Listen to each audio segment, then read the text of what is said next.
4,000 years ago, the Creator of the universe made an everlasting covenant with Abraham.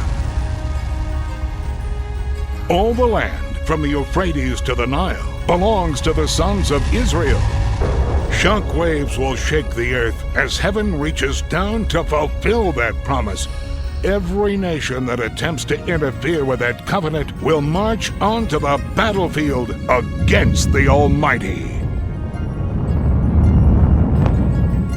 Prepare for a rude awakening.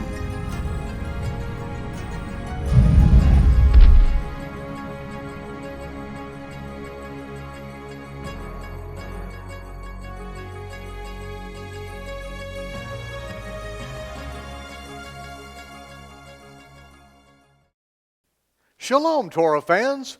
This is Michael Rood welcoming you to episode 2 in the 11-part series, The Creator's Calendar and the Restoration of All Things.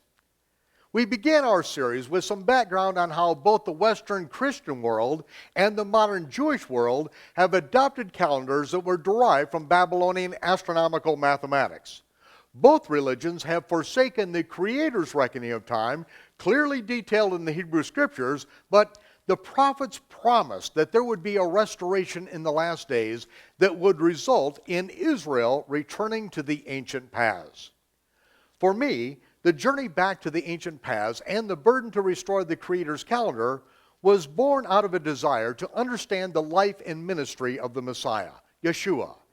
In order to understand the Gospels, we must first understand the Torah and the writings of the prophets. Of paramount importance is the understanding of the Creator's reckoning of time that governed the timing of the Feast of the Lord during the Second Temple period. In this series, we travel along the road of discovery that led me to the ancient paths that now allow us to understand the timing and significance of the ministry of Yeshua better than any previous generation could. A number of years ago, I was working on a series of timeline proof charts to establish the chronology of events that were recorded in the Gospels.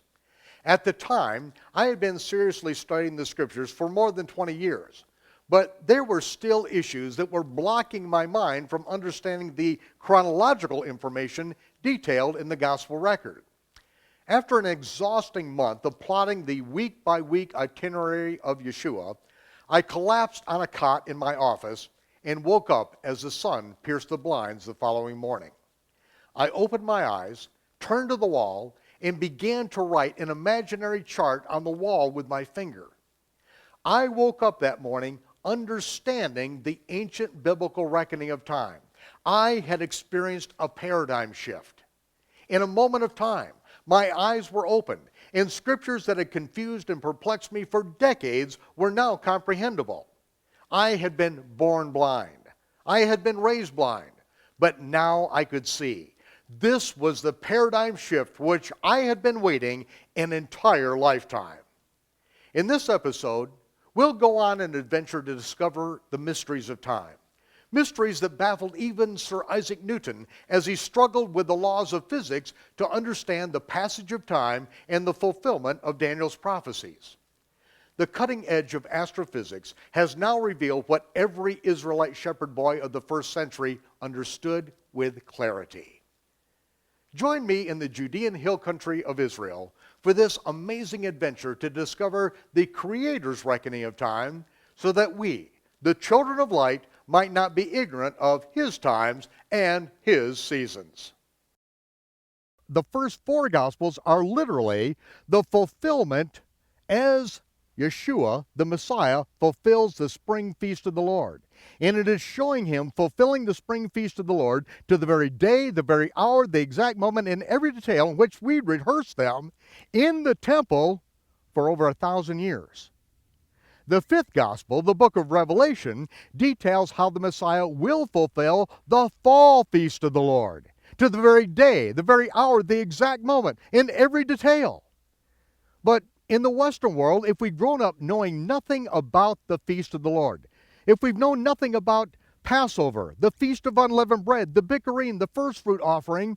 Then when we read about the death, the burial, the resurrection of Yeshua, and we read these records, we are missing most of it because we are filtering it through Good Friday, when Dagon, the Philistine fish god, is worshipped. That's why you grew up eating fish on Friday in the public school systems in America.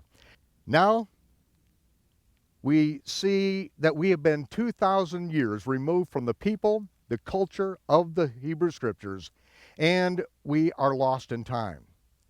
Neither Shaul nor these believers in Thessalonica could even imagine a day in which those who say that they believe the Bible would be raised in a culture in which no one would understand the Creator's reckoning of time. And so he writes, concerning the times and the seasons, the Moedim of Yahweh, you have no need that I write unto you. For you perfectly know that the day of the Lord so comes as a thief in the night. Now, we're going to go back to that in just a minute, but I want to touch on this for just a minute, because how could we have changed the calendar in the Creator's reckoning of time to where generations of people grow up in complete ignorance of it? Here in the land of Israel, there is not a single Jewish scholar in this land that is under any delusion that the modern Jewish calendar is the original calendar. They know it's not. They know that the calendar was deliberately changed. They changed it. They documented it. It's all there. But let's go back to the book of Daniel and see a very important scripture in the 7th chapter of Daniel. Now, one of the things about Daniel and this particular book is that we are given a number of incidents in Daniel's life so that we can see how the Almighty worked in his life, the miraculous events that happened in his life, to where Daniel could then tell us about the revelation that he got from above, the revelation that came from the angel Gabriel, and we would know that this man is not just making it up. And I am going to share a few of these miracles with you. In Daniel chapter 7, verse 25, it speaks of someone who, in this particular area, you can see that it's not the good guys. And it says that he shall speak great words against the Most High.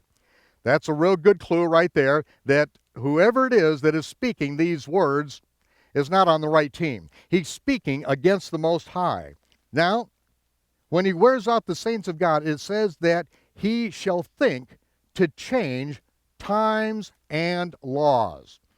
And the word laws here, of course, is the word Torahs, the instructions. And this is very important because if someone is going to speak against the Most High, the basic foundation is that he is going to speak against his instructions. The instructions which are sweeter than honeycomb to the taste. The instructions that lead men to salvation. The instructions that are life. The Creator's instructions about what this whole conscious physical experience we call life, what it's all about. And the evil one here speaks against the Torahs, against the instructions of the Almighty. Professor of Religion George Howard presents the Hebrew Gospel of Matthew. This important new translation establishes that the Hebrew Matthew of Shem Tov predates the 14th century, sharing many readings with ancient Christian writings, some of which were lost to antiquity only to appear in modern times. Howard's critical analysis has made this important book a must-have for anyone. Call 1-800-331-9745 or order online now at michaelroodministries.com.